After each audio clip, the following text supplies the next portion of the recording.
Welcome to my class. In Microsoft Excel program, there are a number of financial functions given to us. Here a complete list of all financial functions is given to you. All functions listed here are discussed in separate video lectures. Let us start. इस particular video lecture के अंदर मैं financial management के अंदर दिए गए formula के through present value of an annuity growing at a constant rate को कैलकुलेट करूंगा. This is part number 2. इसी के साथ साथ हम एक्सेल के अंदर दिए गए एफवी फंक्शन को यूज करेंगे. आइएगा स्टार्ट करते हैं एक क्वेश्चन के साथ. इस एक्सेल शीट के अंदर हमें एक क्वेश्चन दिया गया है. TCS Tata Consultancy Services limited intends to start a scholarship program of rupees 10,000 for the meritorious student for the next 10 years. The amount of scholarship shall increase every year at a constant rate of 6% per annum to offset the impact of inflation. Find out the sum to be invested now for this scholarship program if interest rate is 12% per annum. Tata Consultancy services meritorious students के लिए 10,000 rupees की scholarship को अगले 10 साल तक देना चाहती है. ये अमाउंट 6% हर साल बढ़ता जाएगा सो दैट इन्फ्लेशन के इम्पैक्ट को न्यूट्रलाइज किया जा सके. कितना अमाउंट टाटा कंसल्टेंसी सर्विसेज आज की डेट के अंदर डिपॉजिट कर दे अगर बैंक का रेट ऑफ इंटरेस्ट 12% है सो दैट ये अगले 10 साल तक हर साल 10,000 का अमाउंट मेरिटोरियस स्टूडेंट को मिलता रहे. Student, this is the case of present value of annuity growing at a constant rate and this is part number 2. सबसे पहले हम growing annuity के मीनिंग को यहाँ पर समझेंगे.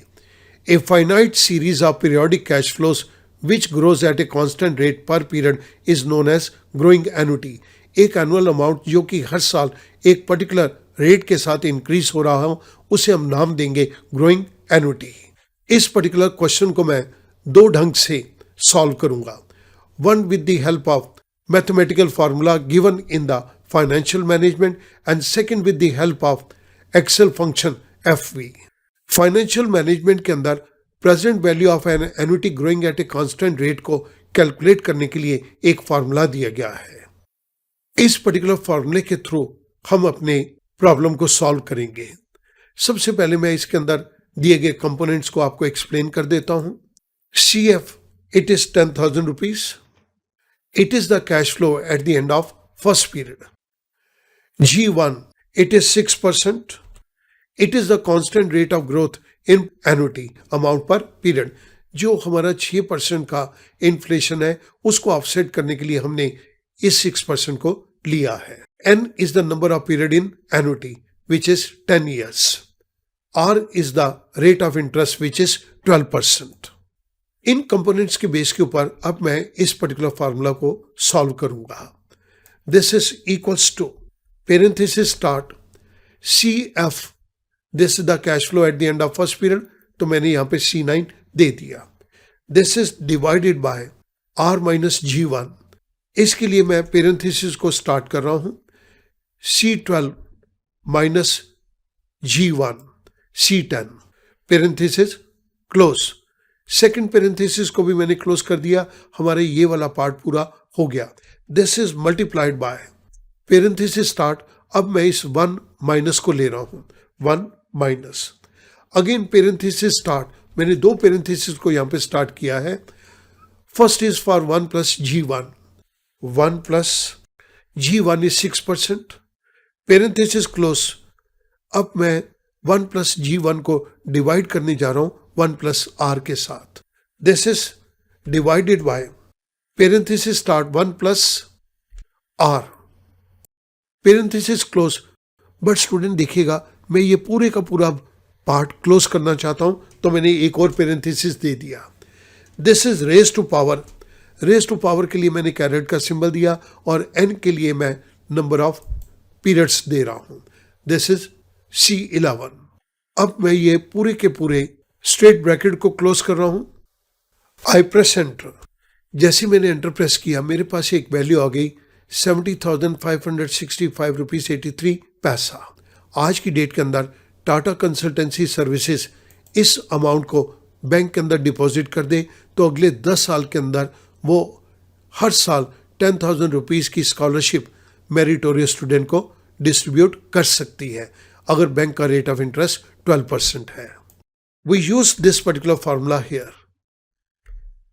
अब मैं एक्सेल के फंक्शन के थ्रू इस पर्टिकुलर प्रॉब्लम को सॉल्व करूंगा। पीरियड के अंदर मुझे 10 ईयर्स का यहाँ पर पीरियड देना है, तो मैं ये 10 ईयर के पीरियड को यहाँ पर टेकअप कर रहा हूँ। इस जगह पे मुझे कैश फ्लोज देने हैं।